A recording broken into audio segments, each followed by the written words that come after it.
आपको एक्सेलरेशन करना है, एक्सेलरेशन और डी एक्सेलरेशन। हमें क्या करना है कि जब हमें आरपीएम बढ़ाने हैं इंजन के तो एक्सेलरेशन करना है, जब आरपीएम घटाने हैं तो उसको मंदन हुआ। अब आपके जो अब आरपीएम की बात हो रही थी तो आरपीएम तो सभी जान रहे हैं, रोटेशन पर मिनट। ये इंजन के हुए, इंजन हमारा जो है आपका ऐसे चल रहा है, ये पिस्टन होता है, पिस्टन नीचे ऊपर चलेगा तो रेसिप्रोकेटिंग मोशन में नीचे ऊपर चलेगा।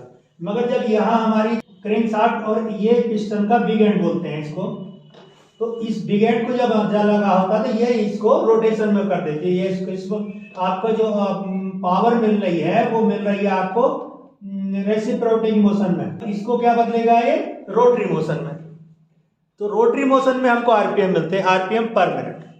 तो जैसे जैसे आप इसमें तेल की मात्रा बढ़ाएंगे तो आपको ज्यादा पावर बनेगी, ज्यादा आरपीएम बढ़ेंगे, सीधी सीधी कोई लंबी बात नहीं है। तो मेरा कहने का मतलब हम आरपीएम को कंट्रोल करते हैं। तो आपको कई गाड़ी में अपनी सब चीजों का एक सिस्टम हुआ, जैसे आपका आइडलिंग। आइडलिंग मतलब आपने एक्सीलेटर से पैर हटा दिया फिर भी इंजन के आरपीएम है जीरो एक्सीलरेशन पर। आइडलिंग जो है आपकी लगभग 600 से 700 आरपीएम होनी चाहिए। 700 आरपीएम पर इंजन अपना फ्री मोशन में आपका स्टार्ट रहता है। दूसरे, अब आपको आरपीएम का क्या करना है, आपको मैक्सिमम आरपीएम मेरे हिसाब से आप 2000 से 2200 आरपीएम से ऊपर ना चलें। इंजन के 2200 आरपीएम पर आप चलें तो आपको सेफ, कोई भी गियर हुआ आपका, आप टॉप गियर में भी अगर 2200 आरपीएम चलेंगे तो आप 80 तक पहुंच जाएंगे और 80 की स्पीड कम नहीं होती। प्रैक्टिकल में क्या होता है, प्रैक्टिकल में ये होता है कि आपने पहला गियर डाला तो पहला गियर आप कहां से चल रहे हैं, 700 आरपीएम से। मिनिमम तो आरपीएम थे, तो आपने पैर रखा बढ़ा दिया, मिनिमम आरपीएम को आप कहां तक ले गए, मैक्सिमम 1500 आरपीएम पर अपनी गाड़ी ले गए। जैसे ही आप 1500 आरपीएम पर गाड़ी ले जाएंगे आपको नेक्स्ट गियर की स्पीड मिल जाएगी। मतलब 1500 आरपीएम पर आपको 20 की स्पीड मिल गई, तो 700 का दुगना 1500 हो गया, तो आपको 0 से 20 की स्पीड मिल गई। अब 20 की स्पीड पर आपको यहाँ पर 20 की स्पीड मिल गई मान लो, तो आपको दूसरा गियर डालना है आगे बढ़ने के लिए। अब इससे आगे नहीं चलाएंगे आप, इससे मतलब लोगों की आदत है उन्होंने फर करते चले गए तो उनका एवरेज गिर जाता है। एवरेज बढ़ाने के लिए गाड़ी को सेफ ड्राइविंग प्लस आपकी जो गाड़ी है वो ब्रेक डाउन कम से कम करे, उसमें टूट फूट कम हो, तो उसके लिए आपको क्या करना, आपने 1500 आरपीएम पर आए, एक आदत बना देंगे। जैसे हम उसमें हरा पार करते थे तो 1500 आरपीएम आ जाते हैं। अब 1500 आरपीएम पर आपने, ये आपका था फर्स्ट गियर, अब आपने सेकंड डाल दिया। अब सेकंड डालने के लिए आपको क्या करना है, जो मैं बोलता हूं आपसे, आपने इस आरपीएम को घटाना है। आपने एक्सीलेटर से पैर हटा दिया, एक्सीलेटर से पैर हटा करके आपको ये 1000 लगाएंगे। सबसे पहले एक्सीलेटर से पैर हटाएंगे, एक्सीलेटर से पैर हटाने के बाद क्लच दबाएंगे। इतनी देर में आपका आरपीएम डाउन हो जाएगा।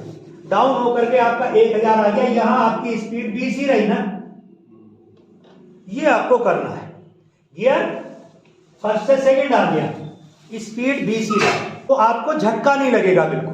यही आपको करना है। यही हमारा, जैसे अब ड्राइवर चलाते हैं, रोडवेज के पुराने ड्राइवर चलाते हैं, तो जब आप वो कब ब्रेक लगाते हैं, कब आपकी गाड़ी में गियर डालते हैं, आपको पता नहीं चलता। उसका रीजन यही है कि जब आपकी 20 स्पीड पहले थी और 20 ही फिर हो गई तो आपको झटका क्यों लगेगा। पहले आपका 20 की स्पीड 1000 आरपीएम पर थी, तो 1500 आरपीएम पर कितनी हो जाएगी, 30। सीधा सीधा फंडा। 1000 आरपीएम पर थर्ड गियर लगाया तो यहां स्पीड 30 ही रह गई, बढ़ाया स्पीड 1500 लिया है, तो यहां स्पीड कितनी हो गई, 40। गियर तो थर्ड ही रह गया।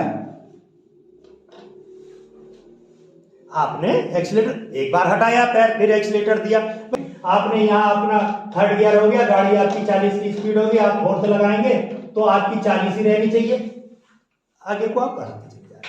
अब आप टॉप गियर में आ गए, तब आपको स्पीड चाहिए ना। जब आपको चौथे गियर तक, तो आपको गियर बदलने के लिए स्पीड चाहिए, तो गियर बदलने के लिए आप 55 की स्पीड तक पहुंच गए। 55 की स्पीड पर आपने टॉप गियर लगा दिया।